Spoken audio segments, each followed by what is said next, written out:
शेतकरी नेते रविकांत तुपकर खालापूर पोलिसांनी ताब्यात घेतलाय। शेतकऱ्यांना योग्य हमीभाव मिळावा यासाठी शेतकऱ्यांसह अरबी समुद्रात आंदोलन करणार होते, मात्र मुंबईकडे कूच करण्याआधीच पोलिसांनी रविकांत तुपकरांना ताब्यात घेतलंय। यावेळी तुपकरांनी संतप्त भावना व्यक्त करत सरकारवर टीका केली।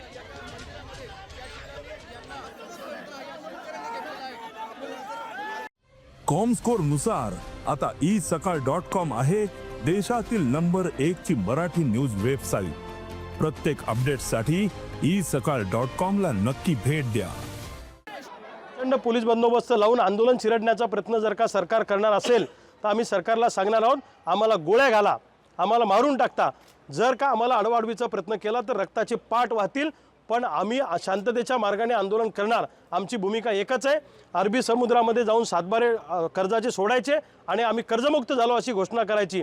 जेव्हा पिकलं तवा लुटलं, आता देणं घेणं फिटलं। सोयाबीन आणि कापूस सुद्धा आम्ही अरबी समुद्रामध्ये टाकून सरकारचं लक्ष वेधणार आहे। या आंदोलनामध्ये कुठेही हिंसा होणार नाही, काही कायदा हातात घेण्याचा प्रश्न नाही, पण शेतकऱ्याचा आवाज दाबायचा प्रयत्न जर का पोलिसाच्या खांद्यावर बंदूक ठेवून सरकारने केला तर त्याचे गंभीर परिणाम सरकारला भोगावे लागतील। शेतकरी हमी भावासाठी हे आंदोलन करण्यात आलं आणि रविकांत तुपकर यांनी सरकारवरती निशाणा साधला। यावेळी तुपकर यांनी संतप्त भावना देखील व्यक्त केल्या, सरकारवरती टीकाही केली।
सातबारा समुद्रात अखेर बुडवण्यात आले। रविकांत तुपकर यांना जरी पोलिसांनी ताब्यात घेतलं असलं तरी संघटनेतील कार्यकर्ते, शेतकरी नेते रविकांत तुपकर यांना खालापूर पोलिसांनी ताब्यात घेतल्यानंतर काही शेतकऱ्यांनी सातबारे अरबी समुद्रात अर्पण केलेत।